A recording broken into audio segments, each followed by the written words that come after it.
ದಿನಾಂಕ 20/8/2026 ವಾರ ಗುರುವಾರ ರಾಷ್ಟ್ರೀಯ ಸದ್ಭಾವನಾ ದಿನ. ರಾಷ್ಟ್ರೀಯ ಸ್ಮರಣಾರ್ಥ ಆಚರಿಸಲಾಗುತ್ತದೆ.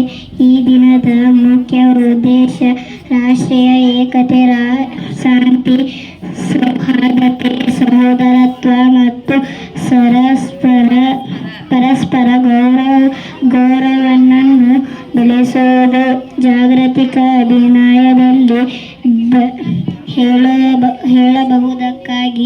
ಹೇಳಬಹುದಾದ ಸಂದೇಶ ಜಾತಿ, ಧರ್ಮ, ಭಾಷೆ ಮತ್ತು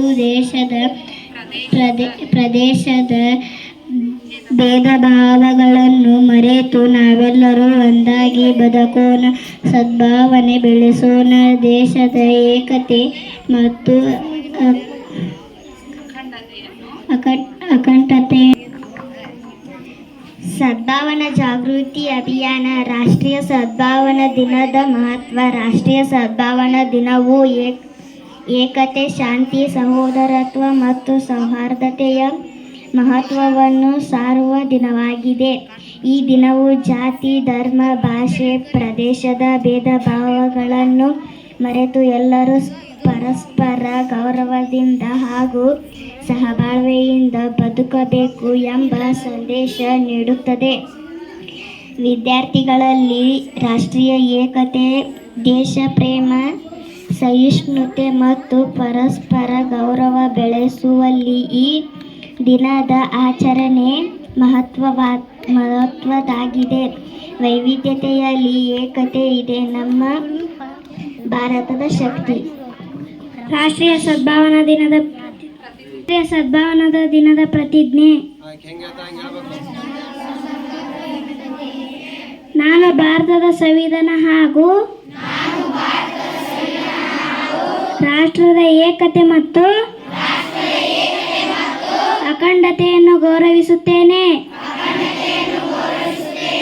ಜಾತಿ, ಧರ್ಮ, ಭಾಷೆ, ಪ್ರದೇಶ ಮತ್ತು ಲಿಂಗದ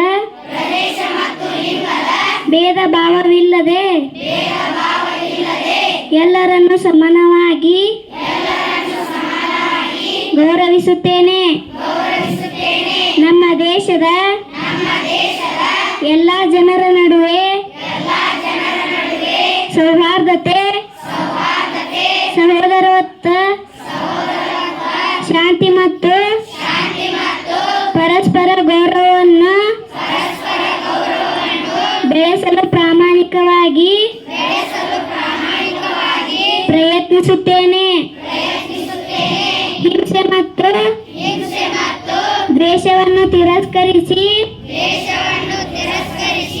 ಪ್ರೀತಿ, ಶಾಂತಿ ಮತ್ತು ಸದ್ಭಾವನೆಯ ಮಾರ್ಗದಲ್ಲಿ ನಡೆಯುತ್ತೇನೆ.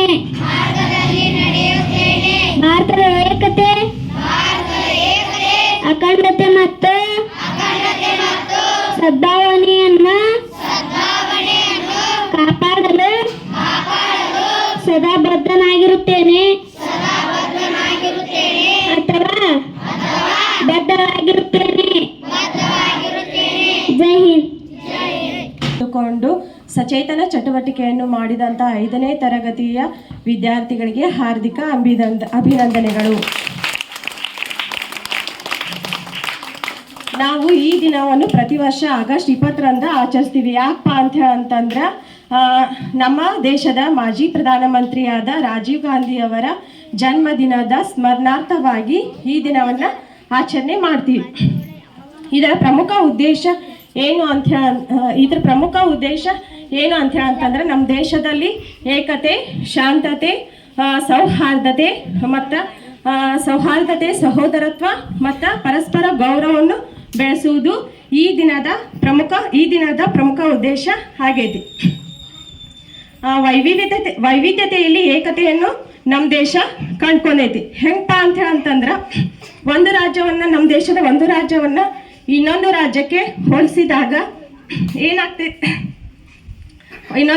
ಹೋಲಿಸಿದಾಗ ನಮ್ಮ ಭಾಷೆ ಇರ್ಬೋದು, ವೇಷಭೂಷಣ ಇರ್ಬೋದು, ಆಹಾರ ಪದ್ಧತಿ ಇರ್ಬೋದು, ಸಾಂಸ್ಕೃತಿಕ ಕಾರ್ಯಕ್ರಮಗಳಿರ್ಬೋದು, ಬಹಳಷ್ಟು ಜಾತಿ ಧರ್ಮ ಜನಾಂಗದೊಳಗ ವ್ಯತ್ಯಾಸ ಕಾಣ್ತೀವಿ. ಅದಕ್ಕಾಗಿ ನಾವು ವೈವಿಧ್ಯತೆಯಲ್ಲಿ ಏಕತೆಯನ್ನು ಸಾಧಿಸೀವಿ ಅಂತೇಳಿ ಹೇಳ್ತೀವಿ. Thank you.